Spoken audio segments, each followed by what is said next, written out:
Hello, everyone. Good morning, good afternoon, and night. You are now listening to GregTalkz. My name is Greg. I am 19 years old and currently a student at community college. Today I'm going to talk about Maslow's hierarchy, but first, let me tell you a little bit about who Abraham Maslow is.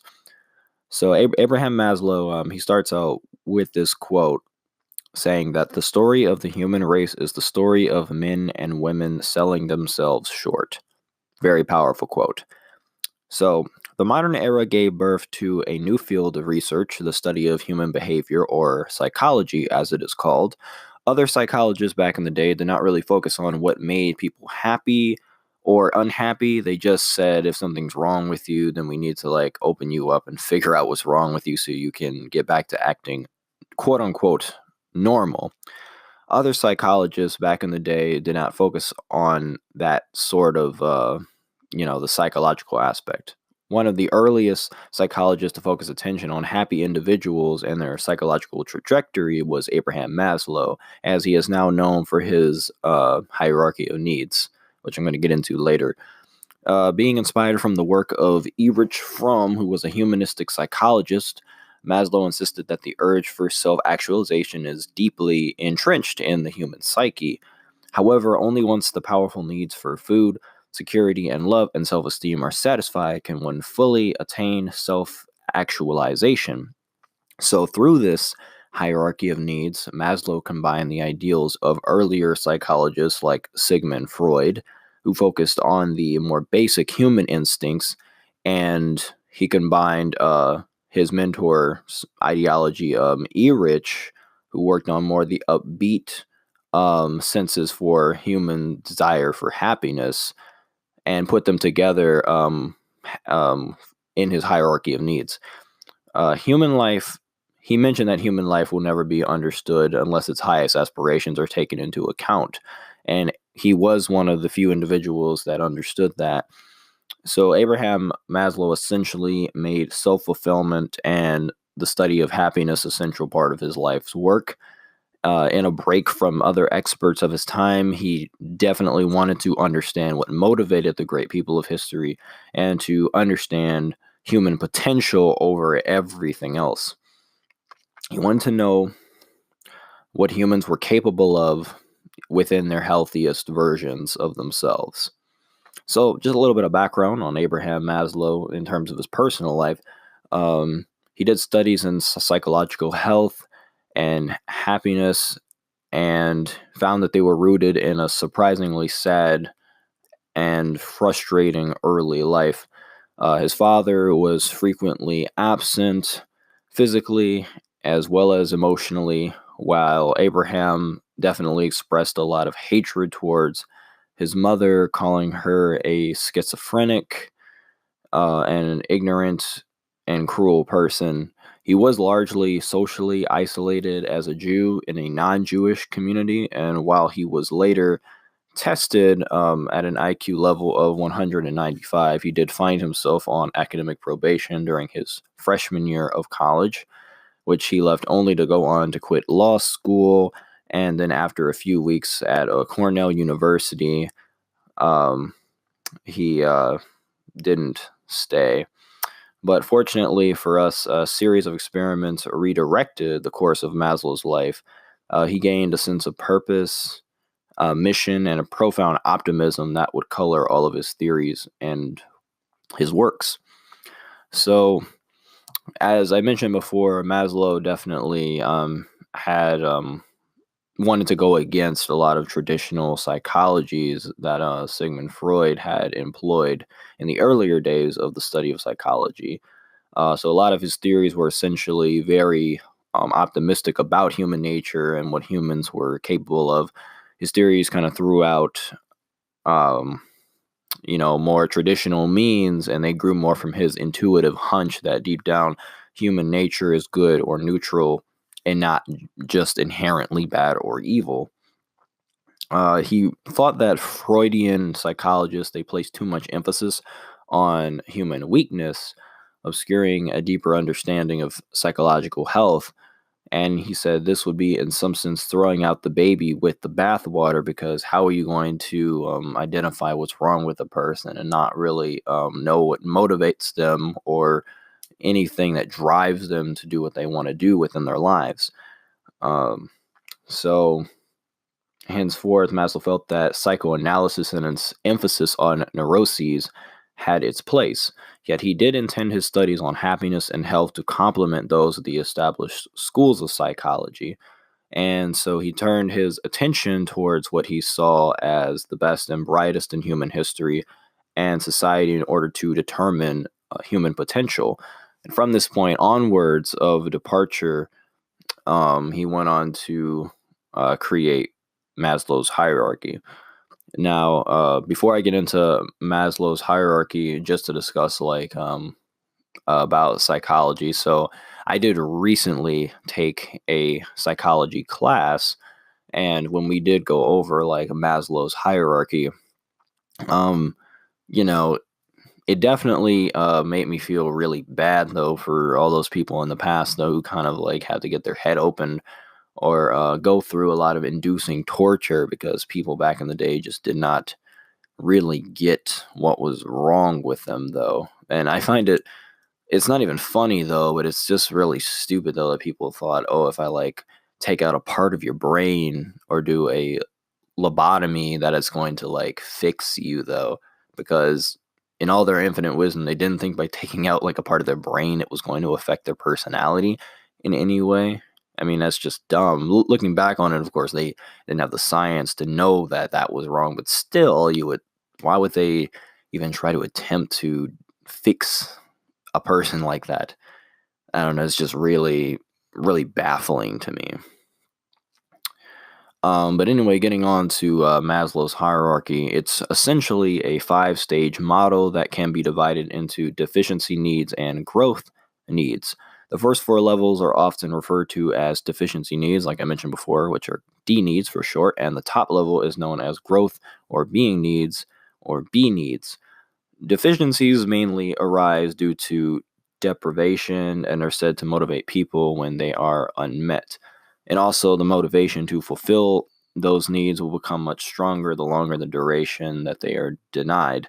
For example, the longer a person goes without food, water, or shelter, the more hungry and the more desperate they're going to be to try to get under a house, or more desperate to steal something, because those are things that you want and need, and if you don't have them, you cannot survive. Maslow initially stated in the year 1943 that individuals must satisfy their lower level deficit needs before progressing on to meet higher level growth needs. However, he did later clarify that the satisfaction of needs is not an all or none phenomenon, and he did admit that his earlier statements may have given the false impression that they must be satisfied 100% before the next need emerges. So when a deficit need has been more or less satisfied, it will go away, and our activities become habitually directed towards meeting the next set of needs that we have yet to satisfy. These then become our salient needs. However, growth needs continue to be felt and may even become stronger once they have been engaged. So, usually, Maslow's hierarchy is kind of drawn in a 5-stage pyramid kind of format. Growth needs do not stem from a lack of something, but rather from a desire to grow as a person. Once these growth needs have been met, one may be able to reach the highest level called self-actualization. Every person is capable, just know that, and every person does have the desire to move up the pyramid toward a level of self-actualization. However, unfortunately, there are a lot of things below that, though, that kind of halt or stunt personal and emotional and spiritual growth, because those lower levels of the pyramid are not met. Therefore, not everyone will move through the hierarchy in a unidirectional manner, but may move back and forth between the different types of needs, particularly between stages 3 and 2 most of the time, since humans typically are satisfied with those things and don't really care to go beyond to stage 4 or 5, which I will mention what those stages are later. The original hierarchy of needs 5-stage model includes that Maslow stated that people are motivated to achieve certain needs and that some needs take precedence over others. Our most basic need is for physical survival, and this will be the first thing that motivates our behavior. Once that level is fulfilled, the next level up is what motivates us, and so on. So just to start off with the first level is dealing with psychological needs, and these are biological requirements for human survival, like air, food, drink, shelter, clothing, warmth, sex, even though sex is can be higher up on the list, but we need it nonetheless, and sleep. If these needs are not fully satisfied, well, you'll die, for one. Maslow considers psychological needs the most important, as all the other needs become secondary until these needs are met. And that should be the case for everybody on this planet. Whether you want to or not, you will make sure that those needs are met. Next level up on the pyramid is safety needs, and this deals with protection from elements, security, order, law, stability, and freedom from fear. And as you notice, though, these are more detailed kinds of needs when it protection from elements, like kind of like making sure you don't get sick, things like that. Security, making sure that you're away from anything that could potentially kill you. Order is kind of like making sure you live in a place where things are kept clean. Nobody is causing any type of chaos or breaking the rules too much that might cause your life to be in any type of distress. Law and stability kind of tie into order, and then freedom from fear also ties into that as well. The next stage up on the pyramid is love and belongingness needs. So after psychological and safety needs have been fulfilled, the third level of human needs is social and involves feelings of belongingness.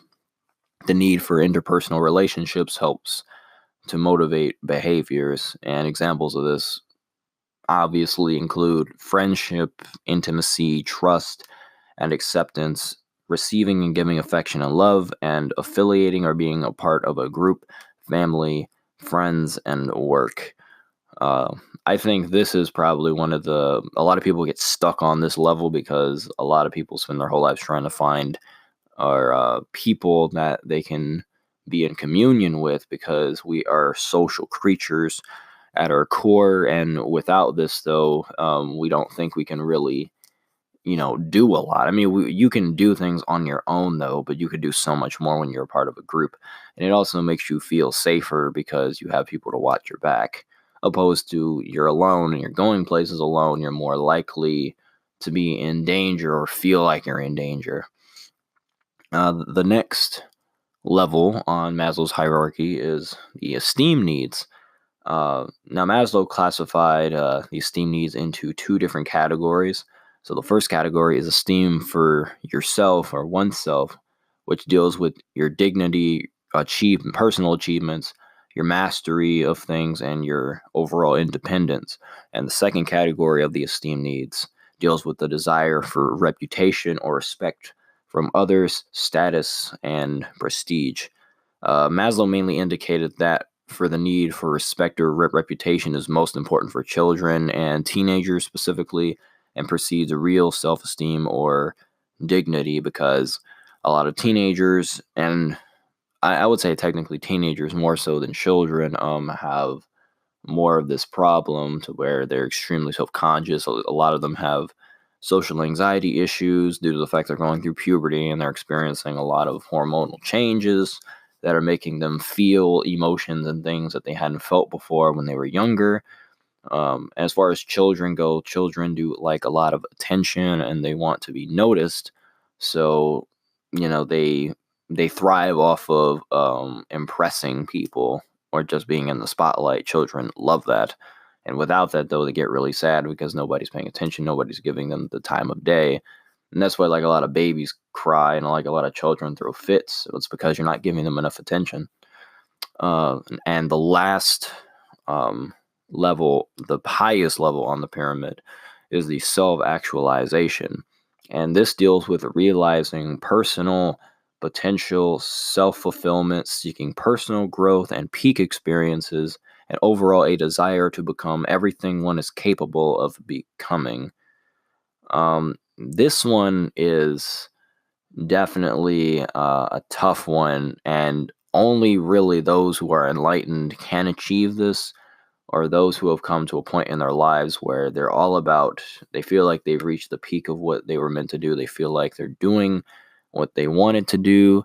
And as far as their life at this point, they've dedicated it to helping others. And those are people who have fully reached self actualization because they're no longer trying to prove to anyone that they're worth anything. They know what they're worth and they know what they were put on the earth to do. And a lot of people, like I said, they tend to get stuck on level 3 because they're too considered. They spend most of their lives concerned with what other people want rather than what they want, and that's kind of stops a lot of people from fully growing past the stage 3. But even if like even people at stage 4, I mean, a lot of it social esteem, social anxiety issues kind of play a role into why people don't get to 5 because you're still kind of on the cusp of becoming a fully confident person, and that's the reason why most people never make it to becoming fully self-actualized. And Maslow positioned the human needs kind of in an arranged pyramid or hierarchy, like I mentioned. He says here that it is quite true that men or man lives by bread alone when there is no bread. But what happens to man's desires when there is plenty of bread and when his belly is chronically filled, or when a person is fully satisfied? At once, other and higher needs emerge, and these, rather than psychological hungers, dominate the living organism. And when these in turn are satisfied, again, new and still higher needs emerge, and so on. This is what we mean by saying that the basic human needs are organized into a hierarchy of relative prepotency. So, what he's essentially saying is like what happens when people don't need anything though, and that in turn plays another role into why people don't become self-actualized. Become If you become satisfied with where you are in life before you realize what you are put on the planet to do, you're not really self-actualized. You're just kind of holding yourself back by being content because you're too fearful to figure out what you really want from the world and what you want from yourself. And that's what he's essentially saying there. Maslow goes on to, again, like continue to refine his theory based on the concept of a hierarchy of needs over several decades, spanning from 1943 to 1962 and to 1987. Regarding the structure of his pyramid, Maslow proposed that the order in the hierarchy is not nearly as clear cut or fully defined as many people may believe. Some of these things can be interchanged, but like overall, it's still people still will fall within those 5 stages regardless of how you rearrange it. Self-actualization will always be the pinnacle, no matter what. And he did later on, Maslow noted that the order of needs might be flexible based on external circumstances or individual differences.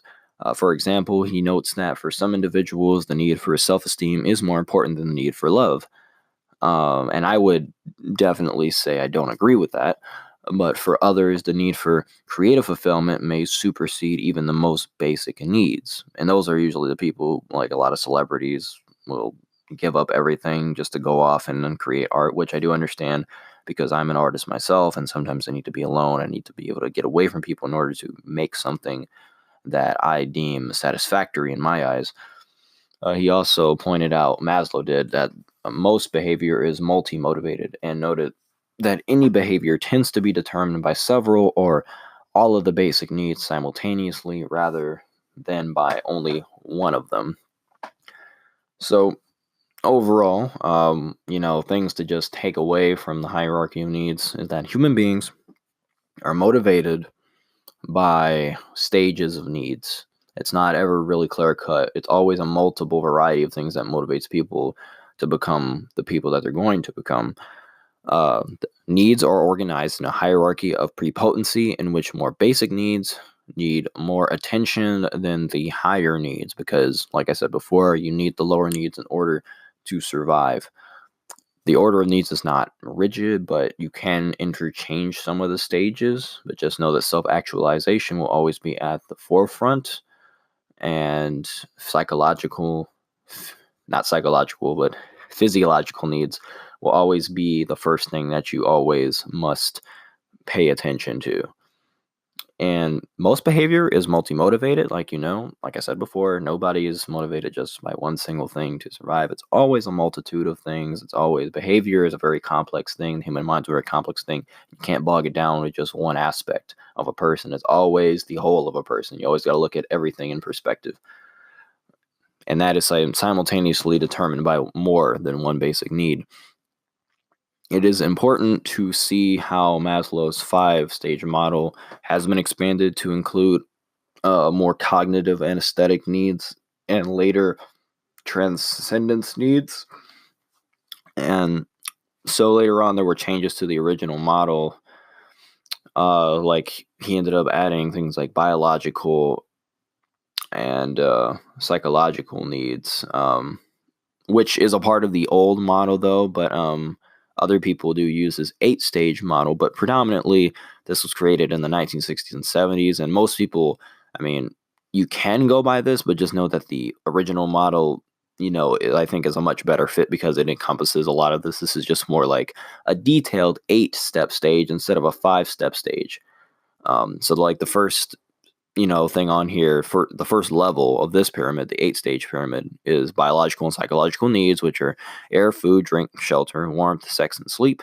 The second stage is safety needs, protection from elements, security, order, law, and stability. The third stage is love and belongingness needs, which deal with friendship, relationships, intimacy, trust, and acceptance, and being a part of a group. Esteem needs deal with esteem for oneself and the desire for reputation.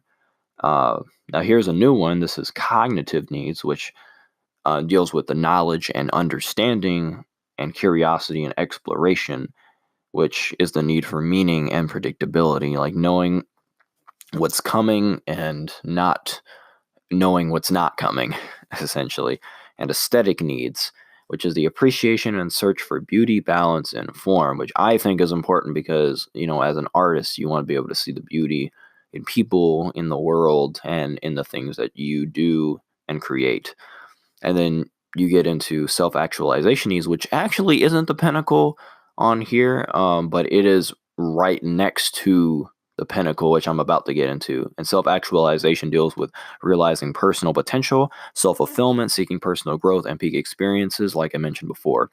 And then you get into the top of the 8-stage pyramid, which is transcendence needs. And these needs deal with how a person is motivated by values which transcend beyond the personal self, experiences and certain experiences within nature, aesthetic experiences, sexual experiences, service to others, and the pursuit of science, religion, or religious faith.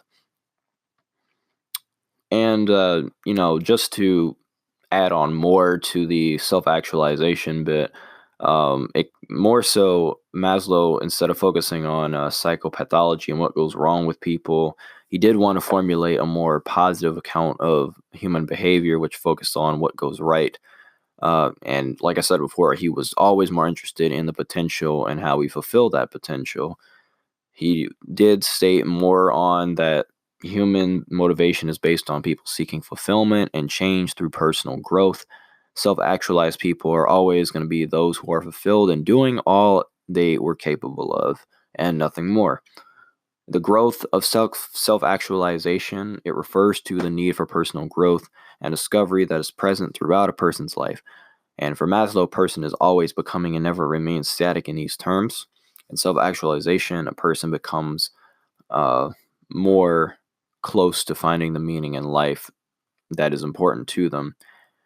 Just, each individual is unique, and the motivation for self actualization changes within each and every person. And for some people, it can be achieved through creating works of art, and for some, it can be achieved through a corporate setting. It just all depends on which trajectory your life is going down. Uh, Maslow did believe that self actualization could be measured through the concept of peak experiences, and he said that this only occurs when a person experiences the world for what it is and not what it isn't. Overall, Maslow's hierarchy is not something you should follow for your entire life. It's just mainly a guide to show you, like, kind of where you're at. It's not to tell you what you should do or what you should not do. For me personally, I find myself kind of a lot between stages 3 and 4. As you know, I do have people that love me though, but I'm not gonna sit here and say that I fully like am an extremely confident person though. Like, I believe in certain things though, but I can always improve in that aspect of myself. And I would hope that you are as well. And as far as like self-esteem though, like, I still deal with social anxiety issues to this day. Granted, they're not as bad as they used to be, but I still find it hard, to fully express myself as I am, because, I still, you know, consistently think about what others think of me though, and I still need to kind of learn how to get out of that more though, and just focus more on being me. And I hope that you do the same as well though. And I do hope that you use this pyramid that I explained to you to apply it to some of the things that you're doing, whether that be art, education, or the job that you currently work at. And some advice I can give you to kind of get closer to becoming a more self-actualized person is you need to learn how to accept yourself for what you are. You need to be spontaneous in your thought and action, be more problem centered, um, laugh at yourself every once in a while, uh, think creatively, think outside of the box, try to develop a deep appreciation for just the simple things in life, and just keep a strong moral and ethical code, your own, but have a value system, because that is very, very important. Uh, you know, but overall, though, I hope you did take something away from this, and I hope you can make your life more fulfilling through following and climbing up the pyramid. And before I go, I just want to tell you guys where you can find this podcast. You could listen to this podcast on anchor.fm/GregTalkz. You could find this podcast on Spotify, Apple Podcasts, Google Podcasts, iTunes, and a few other platforms, but those are the main platforms. You can also view this episode in particular this Saturday on YouTube, as I always upload the episodes to YouTube every Saturday, particularly in the morning. And also, I did start up a Patreon, so you could find that on my main Anchor page before you click on the episode. The link to that is patreon.com/GregTalkz. And, if you want to support me on there, if you have the time and the financial means, you can go ahead if you want to. If you do join the first tier, I will shout you out in my weekly episodes, week to week, for the entire month, not just for one episode. And if you join the $5 tier, I will get you some like exclusive items, like show you some of the research and where I find my topics. And, I might do some drawings as well. I'm gonna get you some stickers, um, some merch, maybe. And as far as like what I do offer on the Patreon, though, I was thinking about doing some exclusive reviews or just some advice videos for college students, or high school students, or just doing reviews on TV shows, um, or just telling you guys something that you might want to learn how to do, that you could use in some situation later on in life. But uh, give me some suggestions, and then if you do become a patron, I will definitely do that and create that though, and make sure it's something that you want to view as for thanks for assisting me in what I like to create.